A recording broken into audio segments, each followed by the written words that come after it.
Good morning, my brothers and sisters. Welcome to episode number 35 in the book of John. We're in chapter 5, and today we're going to ask the question, what are you going to do with the Jesus gap? We're going to use two stories from yesterday and today. Now, the story yesterday I described as a minor encounter with Jesus, but for the people involved, any interaction with Jesus is anything but minor. For sure, it was the most important spiritual day. And the official was the main character, and for the other people too, the people that had the repercussions and the ripples, for them it was the most important page of the Bible, and perhaps today will be that for you as well. So in yesterday's story, Jesus left a gap, a time gap. There was a space between the promise that was made and the promise that was seen. So Jesus promised that he would heal the official's child, and by the time that he saw that had happened. So the question is going to be, what do you do with the Jesus gap? Now, the man yesterday is a good example. He trusted in the meantime. So will you believe in the meantime? Will you fill the gap with faith is kind of the critical spiritual question. Will I trust before I see the good stuff? Well, today the story is just a little bit different because there's hardly any gap at all. It's really just momentary. So this is the healing at the pool on the Sabbath. This is for John chapter 5, verse number 1. After this, there was a feast of the Jews, and Jesus went up to Jerusalem. So he heads south to Jerusalem. Now there was in Jerusalem by the sheep gate a pool in Aramaic called Bethesda, which has 5 roofed colonnades. In these lay a multitude of invalids, blind, lame, and paralyzed. One man was there who had been an invalid for 38 years. When Jesus saw him lying there and knew that he had already been there a long time, he said to him, "Do you want to be healed?" One of my favorite questions of Scripture. The sick man answered him, "Sir, I have no one to put me into the pool when the water is stirred, and while I am going, another steps down before me."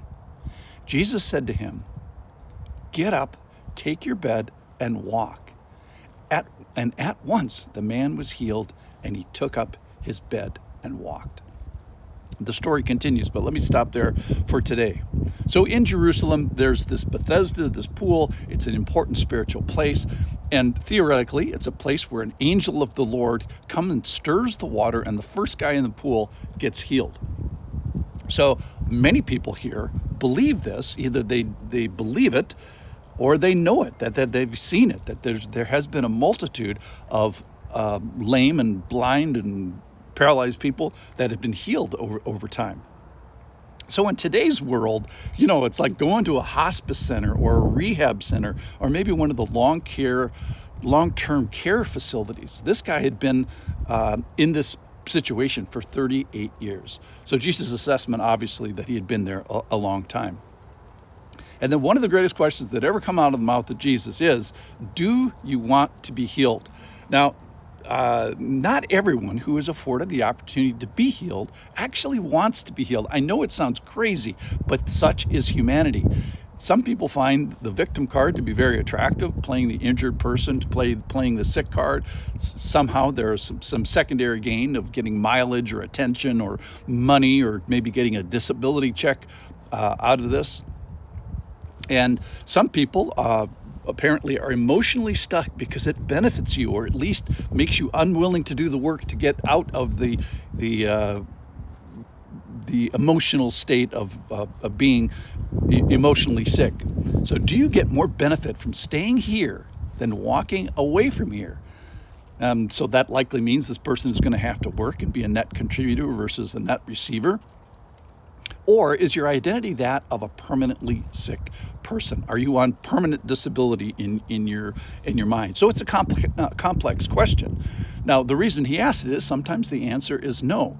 But the man's response to Jesus assumes that his response is yes. He doesn't actually say yes, but he says, I want to, but I can't get in there. I have no one to put me in there. And then he says, while I am going. It doesn't say while I am walking. So, well, I don't know, while I am dragging himself. So he has some mechanism of propulsions with crutches or whatever, but he's not walking. So Jesus leaves this gap. Get up, take up your bed, and get going. Now, the man whose son was sick in chapter 4, yesterday's lesson, had a gap of a couple of days where he had to be faithful and in trust. Now, apparently, the gap here is much shorter. So short that I ask, was faith even required from this man before he got healed? Or was the healing specifically to demonstrate that it's just not a miracle of the natural order, but to demonstrate the dominance of the spiritual order? That is, and we'll get this tomorrow, that I am Lord of the Sabbath, and I'm here to upturn previous held beliefs regarding my lordship. So specifically, my lordship over creation and the purpose of the Sabbath, and my compassion for every human on the planet.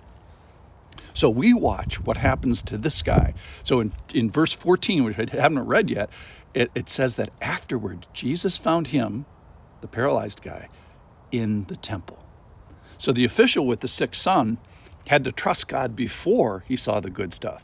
And here in Bethesda, the question is maybe the challenge is, what do I do with my trust after I see some good stuff? So maybe you see an ultrasound of a baby, or maybe you hear of the faith of someone around you, or maybe you see the ongoing blessings of the common graces, creation, work, family, love, or breath of life.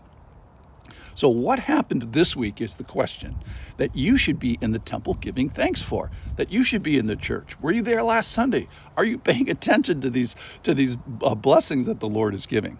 So some of the stuff you are to be grateful for has already happened.